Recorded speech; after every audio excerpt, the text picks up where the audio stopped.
रिश्तेदारों के आगे पैर छूते हो तो क्या करता है उनका हाथ? अपने आप जाता है, सिर पे आ जाता है। और तुम मंदिर में जाके मूर्ति के आगे माथा टेको, कभी सिर पे हाथ रखा क्या किसी मूर्ति ने? नहीं रखा। बस यही समझना है, सत्य असत्य का निर्णय करना है। निर्णय ऐसे नहीं झूठ में अपनी जान फंसा के अपना जीवन बर्बाद करना। ये मनुष्य चोला, ये जो इंसानी चोला तुम्हें दिख रहा है, जिसको तुम खूब सजा सजा के बैठे हो, ये बड़ी मुश्किल में मिलता है। 84 लाख बार जानवरों के, कुत्तों के, बिल्ली के, पेड़ पौधों के, कीड़े मकोड़ों के, सांप बिच्छू के जन्म लेने के बाद कितनी बार मिलता है? एक बार। 84 लाख के बाद एक बार ये जन्म मिलता। अगर ये एक जन्म तुमने गंवा दिया, झूठ और सच का निर्णय नहीं किया, तो मेरे भाई तुम्हारी दुर्गति हो जाएगी और कोई तुम्हें बचाने वाला नहीं है। बताओ, गली का कुत्ता बाहर रात भर खड़ा रहता है, सोता है, उसको ये भी नहीं पता मैं सो रहा हूं, कोई तेंदुआ आके रात में पकड़ ले मुझे, कौन पूछने जा रहा उसकी हालचाल?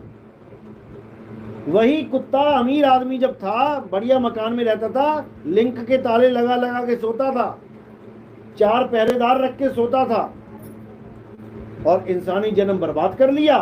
अब कुत्ता बन के बाहर बैठा है। अब घड़ी का नहीं पता कि कब क्या हो जाए, कौन सी कार आए और उसके ऊपर, सोते के ऊपर चढ़ा दे। इतना बुरा हाल हो जाएगा। ये सबका होगा। ये नहीं सोचना कि वो गली के कुत्ते के साथ भगवान की दुश्मनी थी जो उसे कुत्ता बना दिया और तुम्हें इंसान। सबको मौका मिलता है, सबको। सब 84 में जाएंगे, फिर एक बार इंसान बनेंगे। अगर सत्य असत्य का निर्णय नहीं किया तो फिर 84 जाना पड़ेगा। 184 भटक के पौ पे अटके आए, अब की पासा ना पड़ा तो फिर 84 जाए। पौ क्या है? माया। तुम माया को और सत्य को नहीं जान पाए। माया झूठ है और सत्य क्या है? आत्मा सत्य है। तुम आत्मा का ज्ञान प्राप्त नहीं कर पाए, माया की पूजा करके निकल गए। अब माया तुम्हें ऐसा भरमाएगी कि तुम सोच भी नहीं सकते कि तुम्हारे साथ क्या होने वाला है। सतनाम, जहां जगह बैठ जाओ। तो साहिब कह रहे हैं, इस माया ने जग भरमाया, सारी दुनिया को भरमा के बैठी है ये। तो अब सत्य को जानना है। सत्य क्या है? सत्य आत्मा है। हे अर्जुन, इस दुनिया में 2 प्रकार के तत्व हैं, एक असत्य, एक सत्य। जो लोग असत्य की पूजा करते हैं वो कभी सत्य को प्राप्त नहीं कर सकते। उनको बार बार मां के गर्भ में जाना ही पड़ेगा। उनको बार बार कुत्ता, हाथी, बैल, बकरा, सांप, बिच्छू बनना ही पड़ेगा। और जो सत्य को जान लेते हैं, यानी जो आत्म ज्ञान को, आत्मा को जान लेते हैं, वो कभी असत्य को धारण नहीं करते। वो कभी इस झूठे संसार में नहीं आते। तो पहले ये तो समझ लो, झूठा संसार तो सब कर रहे हैं। ये झूठा संसार बनाया किसने? झूठा संसार कौन बना सकता है? सच्चा आदमी। तो फिर अगर सच्चा आदमी बनाता तो सच्चा संसार बनाता। झूठा संसार क्यों बना दिया भाई? यही साहिब समझा रहे हैं। रहना नहीं देश बेगाना है, ये धरती कागज की पुड़िया, बूंद पड़े घुल जाना है, रहना नहीं देश बेगाना है। ये संसार झाड़ी और झाकर, उलझ पुलझ मर जाना है, रहना नहीं देश बेगाना है। कहें कबीर सुनो भाई साधो, सतगुरु नाम ठिकाना है, रहना नहीं देश बेगाना है। अब देश में नहीं रहेंगे तो कहाँ रहेंगे? लोग कहते हैं अरे जीना यहाँ, मरना यहाँ, इसके सिवा जाना कहाँ? ये वो कहते हैं जिनको पता ही नहीं है कि जाना कहाँ है। ये वो कहते हैं, और जिनको पता है वो क्या कह रहे हैं? रहना नहीं देश बेगाना है। तो असली ठिकाना क्या है? सतगुरु नाम ठिकाना है। जब कछुआ चलता है, देखा होगा कछुआ चलता हुआ, अब तुम एकदम उसके पास जाओ तो कहाँ जाएगा वो? कहाँ भागेगा वो? तुमसे तेज भागेगा बचने के लिए, या किसी पेड़ पे चढ़ेगा? वो अपने आप में समा जाएगा। वो अपने आप में समाया, अब वो कछुआ भी है और स्थान भी है। स्थान बन गया अपने में ही रमण करना, स्थान बन गया। जैसे माँ की गोद है, ये औरत भी है, और बच्चा जब गोद में बैठ जाता है तो स्थान भी है।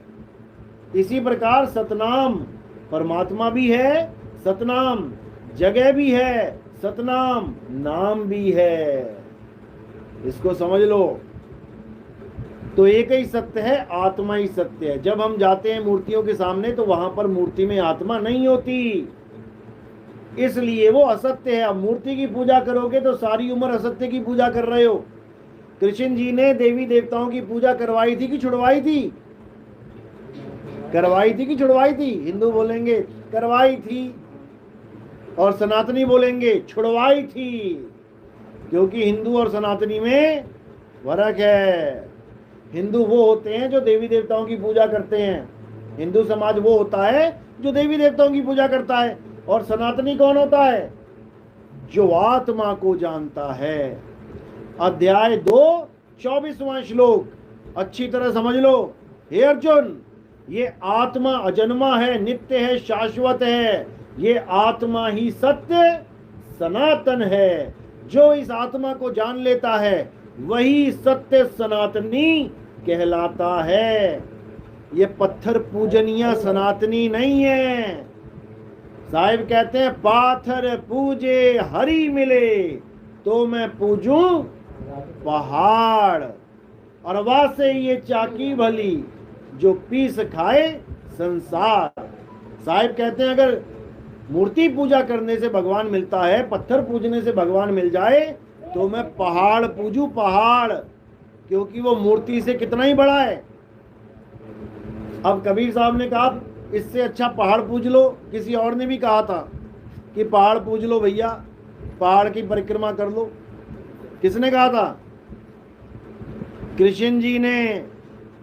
कृष्ण जी ने देवताओं की पूजा छुड़वा दी थी। कौन से युग में?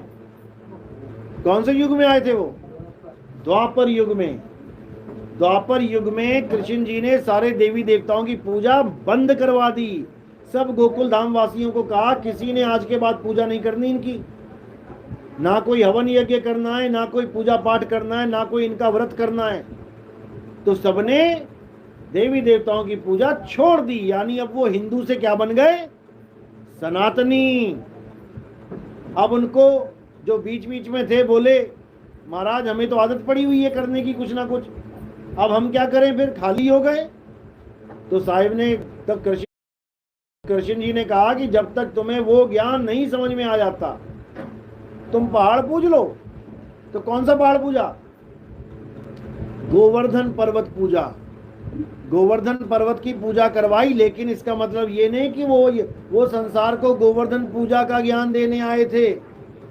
अगर गोवर्धन पूजा का ज्ञान देना ही सत्य था तो गीता में क्यों नहीं बोला कि हे अर्जुन गोवर्धन की पूजा कर? क्यों नहीं बोला? क्या बोला अर्जुन को? हे अर्जुन, आत्मा को जानना ही परमात्मा को जानना है।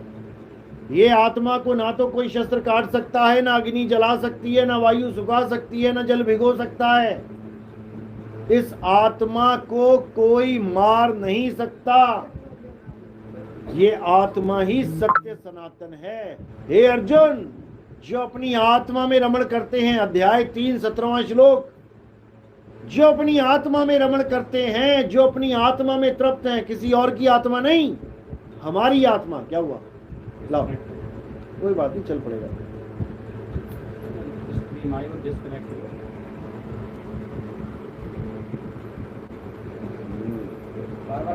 कट रहा है। तुमने एंड स्ट्रीम कर दिया ना, एंड नहीं कर दिया। वो ट्राई करना है। हाँ, पढ़े लिखे हो भाई। कर रहे हो। तो क्या करना है साहिब? कृष्ण जी क्या कह रहे हैं?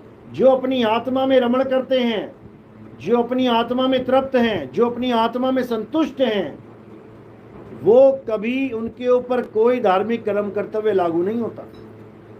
अभी कोई त्योहार है, तुम ना जाओ, तुम्हारे 10 लोग आ जाएंगे। क्या हुआ बहन, तू आई क्यों नहीं मंदिर में? बहन तू आई क्यों नहीं पूजा में? अब अगर बहन आत्मज्ञानी है तो वो क्या कहेगी? देख भाई, जब बच्चे बड़े हो जाते हैं तो क्या आंगनबाड़ी में जाते हैं? आंगनबाड़ी पता है ना क्या होता है? आंगनबाड़ी है या यूपी में? आंगनबाड़ी में कौन जाता है? बच्चे ही जाते हैं ना। और कॉलेज में कौन जाता है? बच्चे ही जाते हैं। अब कॉलेज वाले बच्चे को कहो कि आज आंगनबाड़ी में क्लास लगेगी बढ़िया वाली, आ जाना, जाएगा क्या? नहीं जाएगा। क्यों? क्योंकि वो अब बड़ा हो गया, अब उसका ज्ञान स्तर ऊंचा हो गया, अब वो इन खिलौनों से नहीं खेलेगा, अब वो आत्मा को जानेगा। हे अर्जुन, जो अपनी आत्मा को जान लेते हैं वो परमात्मा को जान लेते हैं, क्योंकि वो माया के तीनों गुणों से ऊपर उठ जाते हैं। तीन गुण में क्या आता है? ये सारा संसार त्रिगुणातीत है। त्रिगुण में आता है, परमात्मा त्रिगुणातीत है। संसार गुणों में है, परमात्मा गुणातीत है।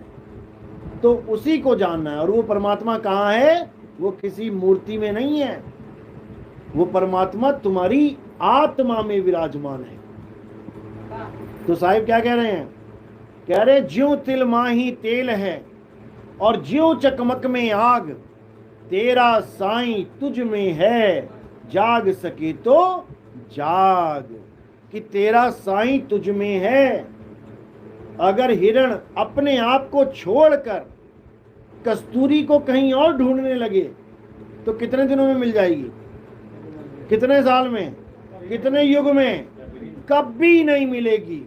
इसी प्रकार अगर तुमने अल्लाह को, अपने वाहिगुरु को, अपने गॉड को, अपने राम को अपनी आत्मा के अलावा कहीं भी खोजना चाहा तो वो कभी नहीं मिलेगा, कभी नहीं।